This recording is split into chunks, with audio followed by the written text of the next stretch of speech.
So hey guys நான் உங்க கூட மிஸ்டர் இன்னைக்கு நான் பார்க்க போறேன். ஹெல்மெட் த 4 செகண்ட் சைல்ட் சாப்டர் 15 தான் பார்க்க போறோம். ஸோ இந்த எக்ஸ்ப்ளனேஷன் எப்படி இருக்குன்னு பார்த்து சொல்லுங்க. இந்த எக்ஸ்ப்ளனேஷன் அதாவது ஷார்ட்டா ஒரு சாப்டர் சொல்றது உங்களுக்கு பிடிச்சிருந்துச்சுன்னா, நம்ம இதே மாரி ஷார்ட்டா போட்டு அதிகமான சாப்டர் கவர் பண்ணி இந்த மாடலா முடிச்சிடலாம். இல்லன்னா தனித்தனியா எக்ஸ்ப்ளைன் பண்ணிடலாம். ஸோ இது ஒரு டெமோ வீடியோ மாரி வச்சுக்கோங்க. இந்த சாப்டர் உங்களுக்கு பிடிச்சதா மறக்காம லைக் பண்ணி, ஷேர் பண்ணி, சப்ஸ்கிரைப் பண்ணுங்க. முக்கியமா கமெண்ட் பண்ணுங்க. அப்பதான் நான் இந்த மாரி ஷார்ட்டா போடவா இல்ல லாங்கா போடவான்னு அப்பதான் எனக்கு தெரியும். சரி வாங்க வீடியோக்குள்ள போகலாம். ஸோ எபிசோட் ஓப்பனிங் இந்த மாரி இந்த ஃபின் வந்து அந்த குரங்கு கையால மாட்டியிருப்பான். அப்ப நம்ம ஃபின்ன அதிர்ச்சியில பார்த்துட்டு இருக்கும்போது நம்ம ஹீரோ சும்மா இல்லாம ஃபின்ன காப்பாத்தி ஆகணும்னு சொல்லி அவனோட ஸ்வாட ரெடியா வச்சுக்கிட்டு அந்த மான்ஸ்டர் அட்டாக் பண்ண ரெடியா இருக்கான். அப்ப அந்த இடத்துல நம்ம ஹீரோ டிசிஷன் எடுத்துட்டு வேகமா அந்த ஸ்வாட வச்சு அங்க இருக்க அந்த மான்ஸ்டர் அப்படியே வெட்டுறான். அந்த அந்த ஃபோர்ஸ்ல பார்த்தீங்கன்னா அந்த மான்ஸ்டரோட மேல் பகுதி அப்படியே வானத்துல பறந்து போய்கிட்டு இருக்கு.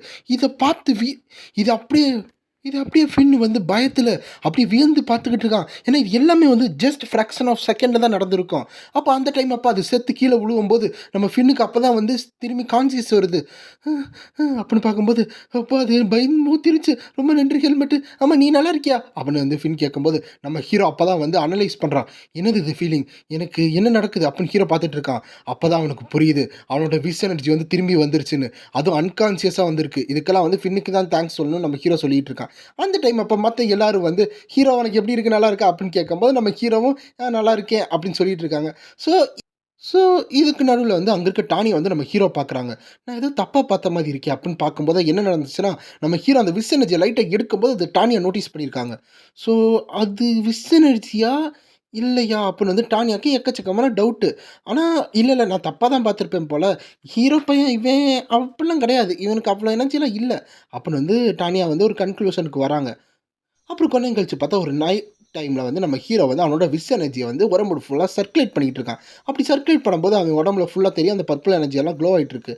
அந்த மாதிரி டைமில் அப்போ நம்ம ஹீரோ என்ன நினைக்கிறான்னா, ஓகே இப்போ என் உடம்புல வந்து இந்த மாதிரி எனர்ஜியெல்லாம் வர ஆரம்பிச்சிருச்சு, என்னோட விஷும் திரும்பி வர ஆரம்பிச்சிருச்சு. இது இப்படியே போயிட்டு இருந்துச்சுன்னா இன்னும் கொஞ்ச நாளில் மொத்த விஷு வந்து என் உடம்புக்குள்ள கண்ட்ரோலாக வந்துடும். இதுக்கெல்லாம் வந்து நான் ஃபின்னுக்கு தான் தேங்க்ஸ் சொல்லணும் அப்படின்னு சொல்லிட்டு இன்னும் ஒரு 3 நாளில் வந்து எனக்கு இந்த எனர்ஜியெல்லாம் வந்து ஃபுல்லாக ரெக்கவர் ஆயிருவேன். இன்னும் கொஞ்சம் ஃபோக்கஸ் பண்ணணும் அப்படின்னு ஹீரோ நினச்சிக்கிட்டு இருக்கும்போது பின்னாடி வந்து ஃபின் வந்து ஹெல்மெட்டு எங்கடா இருக்கு, ஹெல்மெட்டு எங்கடா இருக்க அப்படின்னு வந்து கத்திக்கிட்டு இருக்காங்க. ஸோ நம்ம ஹீரோக்கு வேறு வழி இல்லாமல் திரும்பி அங்கே போயிட்டு இருக்கான். அந்த இடத்துல பார்த்தா ஒரு மீட்டிங் வச்சிருக்காங்க. அந்த மீட்டிங்கில் வந்து இந்த மாதிரி பின் வந்து என்ன சொல்கிறாங்கன்னா, நம்ம ஷிஃப்ட் போட்டு வேலை பார்ப்போம். அதாவது நைட்டு வந்து பாதி பேர் தூங்குவோம், பாதி பேர் முடிச்சிருப்போம்னு சொல்லணுன்னு ஹீரோஸுக்கு ஒரு குரூப் கொடுக்குறாங்க. அதாவது நம்ம ஹீரோ, டானியா, ஃபின்னு, மாரஸு, சீனு, பெர்க் அவங்களாம் ஒரு டீமாக இருக்காங்க. ஸோ அவங்கள வந்து நைட்டு வந்து இந்த மொத்த வந்து சர்வே. ஸோ நைட்டு வந்து இவங்க எல்லாரும் தான் வந்து இன்சார்ஜாக இருக்காங்க. அதே மீல் டைம் அப்போ நம்ம ஹீரோ வந்து அங்கே நடந்துக்கிட்டு இருக்கான். பார்த்தா வந்து ஃபின் ஒரு சைடு வந்து நல்லா படுத்து மட்டையே தூங்கிட்டு இருக்கான். நம்ம ஹீரோ போயிட்டு இருக்கும்போது அங்கே இருக்க டானியா வந்து ஹெல்மெட் நீ டயர்டாக இல்லையான்னு கேட்டதுக்கு நம்ம ஹீரோ வந்து இல்லை டயர்டாக இல்லைன்னு சொல்லிட்டு இருக்கான்.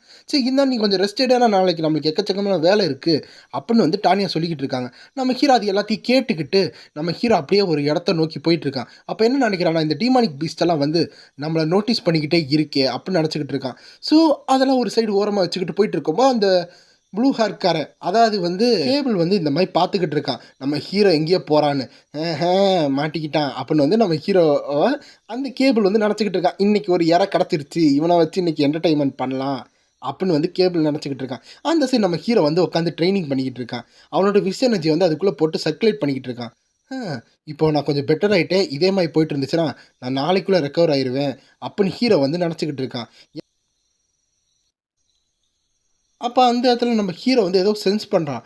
என்னது இது, ஏதோ ஒரு டீமானிக் பீஸ்டா? இல்லையே, டீமானிக் பீஸ்ட்னா டீமானிக் எனர்ஜி வரணுமே, அப்போ அது ஹியூமனோ? அப்போ நம்ம ஹீரோ பார்த்துக்கிட்டு இருக்கும்போது அந்த இடத்துல ஒரு ஃபுட் ஸ்டெப் வருது. யாருன்னு பார்த்தா யோ அப்படின்னு ஒரு வாய்ஸ். பார்த்தா அந்த கேபிள் தான் வந்துக்கிட்டு இருக்கான். குட்டிப்படியா என்ன பண்ணிக்கிட்டு இருக்கீங்க தனியா? என்ன இதெல்லாம் டேஞ்சரஸான ஏரியா, உனக்கு தெரியுமா தெரியாதா? தனியாக உட்காந்து என்ன பண்ணுற? ஓ ஸ்வாடு வச்சு விளாண்டுக்கிட்டு இருக்கியா?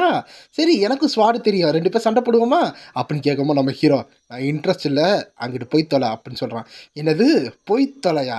நீ என்ன பேசிக்கிட்டு இருக்கன்னு தெரியுமா? நீ என்ன சுச்சுவேஷனில் இருக்க உனக்கு தெரியுமா? அந்த பொண்ணு வந்து திரும்பி உனக்கு உதவி பண்ணுவான்லாம் எதிர்பார்த்துக்கிட்டு இருக்காதா அப்படின்னு கேபிள் சொல்லிக்கிட்டு இருக்கும்போது நம்ம ஹீரோ அமைதியாக இருக்கான். நீ இந்த மாதிரி என்னை கீழ்த்தனமாக பார்க்குறத நிப்பாட்றியா? அந்த கண்ணை பார்த்தாவே எனக்கு கடுப்பாக வருது, அந்த ஆட்டிடியூடு எனக்கு பிடிக்கவே பிடிக்கல அப்படின்னு வந்து கேபிளுக்கு ரொம்ப கடுப்பாக வந்துக்கிட்டு இருக்கு.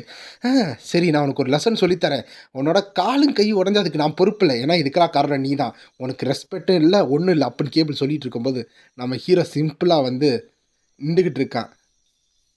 நம்ம ஹீரோ என்ன சொல்கிறேன்னா, இதுக்கு தான் இவ்வளோ தூரம் வந்தியா? நீ வந்து என்னைய பார்க்குறதுக்கு காரணம் இந்த மாரி ஃபைட் பண்ணுறதுக்கு தானா? அப்படின்னு ஹீரோ வந்து ஒரு இதா பார்த்துக்கிட்டு இருக்கான். இத பார்த்தோனே கேபிளுக்கு ஒண்ணும் புரியல. என்னடான்னு கேட்டா, நீங்கலாம் மெர்சனரி குரூப்ஸ் தானடா. என்னோட மெர்சனரி குரூப்ஸ்ல ஒருத்தவங்களுக்கு ஒருத்தவங்க உதவி பண்றாங்க. ஆனா நீங்க என்னன்னா ஏதோ டிமானிக் பெஸ்ட்டோட ரொம்ப கொடூரமா இருக்கீங்களேடா. இல்ல அதோட ரொம்ப கேவலமா தான் இருக்கீங்க. சரி ஒரு ஹியூமனா இருந்தா ஹியூமனா வாழ்றத விட்டுட்டு, எதுக்கு இந்த மாரி வேலையெல்லாம் பார்த்துக்கிட்டு இருக்க? ரேங்க் 4 மெர்சனரி கிராப் பயலே அப்படின்னு சொல்லும்போது இந்த சைடு வந்து அங்க இருக்க அந்த கேபிளுக்கு கொஞ்சம் இரிட்டேட் ஆகுது. ஈகோ ட்ரிக்கர் ஆகுது. அவன் வந்து சிரிச்சுக்கிட்டு இருக்கான். நீ வந்து பண்ணது அவ்வளோ நல்ல ஜோக்கு கிடையாது. என்ன டீமானிக் பீஸ்ட்ன்னு சொல்ற, ஹியூமன் மாரி வாழணும்னு சொல்ற. உனக்கு ஒரு விஷயம் தெரியலன்னு நெனைக்கிறேன். இந்த இடத்துல வந்து நான் வந்து நல்ல ஹீலாய் தான் இருக்கேன். நான் ரேங்க் 4ன்னு நெனச்சுக்கிட்டு இருக்கேன்ல. ஆனா நான் ரேங்க் 4ஆ இருந்தாலும் என்னோட பலத்த உன்னால வந்து இது பண்ணவே முடியாது. இந்த இடத்துல நான் காமிக்கிறேன் யார் வந்து சுப்பீரியர் அப்புட்ன்னு வந்து அந்த கேபிள் சொல்லிக்கிட்டே அவனோட ஃபிஸ்ட்ட வந்து ஹீரோக்கு எதிரா வந்து குத்த வந்துகிட்டு இருக்கான். அந்த கண் இருக்குல்ல, அத நான் குத்தி எறியிறேன். அத போய் நசுக்குறேன். அதுதானே நீ கீழ்த்தனமா பார்த்துக்கிட்டு இருக்க? அப்படின்னு கேபிள் நெனச்சுக்கிட்டு இருக்கான். ஸோ அதே டைம் அப்ப நம்ம ஹீரோ அந்த அட்டாக் அசால்ட்டா கையில வந்து புடிக்கிறான். புடிக்கும்போது அப்படியே புடிச்சு அமுக்கும்போது இது அந்த கேபிளுக்கு வந்து வலி ஏற்படுத்துது. இது இது எப்படி? இவன் எந்த மாரி ட்ரிக் யூஸ் பண்றான்? எப்படி இது ஸ்ட்ராங்கா இருக்கு? ஆன்னு கத்திக்கிட்டு இருக்கான் கேபிள். அந்த நேரத்துல நம்ம ஹீரோ வந்து, "நான் என்ன நெனச்சேன், நீ வந்து டீமானிக் பீஸ்ட் மாரி தான் இருப்பேன்னு நெனச்சேன். ஆனா நீ அதோட கேவலமா தான்டா இருக்க." அப்படின்னு ஹீரோ சொல்றானா, எனக்கு இரிட்டேஷன்ல இந்த ஈகோவும் ட்ரிக்கர் ஆகுது. அந்த வலியிலேயே அவன் கத்திக்கிட்டு இருக்கான். "நீ வெறும் ஹையர்கி தானே பார்க்குற? அதாவது உனக்கு கீழ எவன் இருக்கானோ அவன சண்ட போட்டு நீ பெரிய ஆளா காமிச்சுக்கிட்டு இருக்க. ஆனா நீ என்ன பண்ணு தெரியுமா? உன்னோட ஆப்போனன்ட்ட நீ கரெக்ட்டா சூஸ் பண்ணணும். இப்ப பாரு, நீ சூஸ் பண்ணாதனால என்கிட்ட நீ மாட்டிக்கிட்ட." அப்படின்னு சொல்லிட்டு இன்னும் அமுக்க ஆரம்பிச்சோனே அவனோட கை ரொம்ப வலிக்க ஆரம்பிச்சுக்கிட்டு இருக்கு. சரி, சரி. நான் வந்து ரெஃப்யூஸ் பண்றேன். நான் அட்மிட் பண்ணிக்கிறேன். நீ பலசாலி தான் அப்படின்னு சொல்லிட்டு இருக்கும்போது, நம்ம ஹீரோ கை எடுக்குறானா, அந்த கை எடுத்தோனே, "ஏன் வந்தியா?" அப்படின்னு சொல்லிட்டு பின்னாடி போய் நிக்கிறான் கேபிளு. "நீ என்ன நெனச்சுக்கிட்டு இருக்க? உன்னைய மாரி ஒரு ஆள்ட்ட நான் பிக் பண்ணுவேன்னு நெனைக்கிறியா?" அப்படின்னு சொல்லும்போது, அவனோட ஸ்வாட எடுத்து வேகமா அட்டாக் பண்ணிக்கிட்டே இருக்காங்க நம்ம ஹீரோவ. நம்ம ஹீரோ அவனோட ஸ்வாட வச்சு அசால்ட்டா தடுத்துக்கிட்டு இருக்கான். ஆனா இந்த சைடு கேபிள் வந்து சாவு சாவுன்னு எவ்வளோ தான் அட்டாக் பண்ணானோ, இவன் என்ன ஒரு அட்டாக் கூட வர மாட்டுது அப்படின்னு நெனச்சுக்கிட்டு இருக்கும்போது, அந்த கேபிள் ஷாக் ஆகுறான். என்னன்னு பார்த்தா ஹீரோ உடம்புலருந்து அந்த விஷ் எனர்ஜி வந்துகிட்டு இருக்கு. இது விஷ் எனர்ஜி தான அப்படின்னு நெனச்சுக்கிட்டு இருக்கும்போது, கேபிள தாண்டி நம்ம ஹீரோ வந்துகிட்டு இருக்கான். அப்புறம் தான் தெரியுது கேபிளோட 2 கால்லயும் எக்கச்சக்கமான அப்புறம் தான் தெரியுது கேபிளோட 2 கால்லயும் பெரிய வெட்டுன்னு. அந்த வெட்டுல கேபிள் அந்த கத்துற இடத்துல அந்த மொத்த ஃபாரஸ்ட்டுக்கும் இமிட் ஆயிட்டு இருக்கு. நம்ம ஹீரோ அப்படியே வந்து நின்டுகிட்டு இருக்கான். அப்ப அந்த இடத்துல நம்ம ஹீரோ வந்து ஐயய்யோ! நான் இந்த மாரி விஷ் யூஸ் பண்ணும்னு எதிர்பார்க்கல. பட் இது புதுசா வந்தனால ஐ மீன் இத்தன நாளா வராம இருந்தது காரணத்தினால வந்துருச்சு போல. அப்படின்னு ஹீரோ நெனச்சுக்கிட்டு இருக்கும்போது, அந்த கேபிள் வந்து எஸ்கேப் ஆக பார்த்துக்கிட்டு இருக்கான். இவன நான் இப்படியே விட்டா நான் எக்ஸ்போஸ் ஆயிருவேன்னு சொல்லிட்டு, நம்ம ஹீரோ வந்து கேபிள கொலை பண்ண வந்துகிட்டு இருக்கான். அப்ப கேபிள் வந்து என்னைய மன்னிச்சிருன்னு சொல்லிட்டு இருக்கும்போது, நான் பேசாம உன்ன கொலை பண்ணிடலாமே! அப்படின்னு ஹீரோ இருக்கும்போது, ஹீரோட அந்த சீர் ஆஃப் டார்க்னஸ் வந்து எமிட் ஆயிட்டு இருக்கு. அது மூலமா ஹீரோ வந்து அப்படியே ஒரு டீமானிக் பீஸ்ட்டா வந்து மாத்திக்கிட்டு இருக்கு. அவன கொலை பண்ணு, அவன கொலை பண்ணு, அவன கொலை பண்ணு அப்படின்னு இருக்கும்போது, ஒரு பெரிய எனர்ஜி வந்து அதாவது ஸ்லாஷ் மாரி வருது. என்னன்னு பார்த்தா நம்ம ஹீரோ தன்னைத்தானே வந்து குத்திக்கிட்டு இருக்கான். அந்த சீர் ஆஃப் டார்க்னஸ்லேருந்து வெளிய வரதுக்காக. இந்த சீர் ஆஃப் டார்க்னஸ் இது இது விஷ் இல்லாத அளவு வந்து என்னைய வந்து கண்ட்ரோல் பண்ண ஆரம்பிச்சிருச்சா அப்படின்னு ஹீரோ நெனச்சுட்டு, அந்த விஷ வச்சு அத கண்ட்ரோல் பண்ணிக்கிட்டு இருக்கான். ஒரு வழியா அவன் கொஞ்ச நேரம் கழிச்சு அத கண்ட்ரோல் பண்ணதுக்கு அடுத்து, நான் ஒண்ணும் மான்ஸ்டர் கிடையாது. நான் ஹெல்மெட் அப்படின்னு சொல்லிட்டு நம்ம ஹீரோ வந்து ஒரு நார்மல் ஃபார்முக்கு வந்துட்டான். அப்புறம் கண்ண திறந்து பார்த்தா அந்த கேபிள காணோம். ச்சே! ஓடி போயிட்டானே! அப்படின்னு வந்து நெனச்சுக்கிட்டு இருக்கும்போது, அந்த சைடு வந்து அவன் ரொம்ப தவந்து தவந்து போறான். இந்த இடத்த விட்டு எப்படியாச்சும் எஸ்கேப் ஆகணும். நம்மளுக்கு உயிர் தான் வந்து பிரையாரிட்டி அப்படின்னு சொல்லிட்டு போயிட்டு இருக்கும்போது, அவன் என்ன அவன் என்ன நினைக்கிறான்னா, இவன் எப்படி வந்து யூஸ் பண்ணுறான்? நம்மளோட பாஸ் அதாவது என்னோட அண்ணன் கூட இவ்வளோ ஸ்ட்ராங்கா இருக்க மாட்டான். இது எப்படி? அவன் வெறும் ரேங்க் 4 தானே. நம்ம மொத இந்த இடத்த விட்டு எப்படியாச்சும் ஓடணும். இன்னும் கொஞ்சம் தூரம் தான் அப்படின்னு இருக்கும்போது, அதுக்கு பின்னாடி அந்த மங்கி மான்ஸ்டர் அதாவது அந்த கொரில்லா மான்ஸ்டரா அது அப்படியே வந்துகிட்டு இருக்கு. இந்த சைடு கேபிள் வாழணும்னு நினச்சுக்கிட்டு இருக்கான். பட் அதுக்குள்ள அவன் சாக போறான். அந்த நேரம் அப்ப கேபிளோட வாய்ஸ் கேட்ட நம்ம ஹீரோ வந்து, "என்ன சவுண்ட் இது? சரி அங்க போய் பார்ப்போம்ன்னு" பார்த்தா, அந்த குரங்கு வந்து இந்த கேபிள புடிச்சு சாப்பிடறதுக்காக ரெடியா இருக்கு. அப்ப அந்த குரங்கு வந்து நம்ம ஹீரோவ பார்த்துக்கிட்டு இருக்கு. நம்ம ஹீரோவும் அந்த குரங்க பார்த்துக்கிட்டு இருக்காங்க. அதோட இந்த சாப்டர் முடியுது. ஸோ இந்த வீடியோ உங்களுக்கு பிடிச்சிருந்தா மறக்காம லைக் பண்ணி, ஷேர் பண்ணி, சப்ஸ்கிரைப் பண்ணிடுங்க.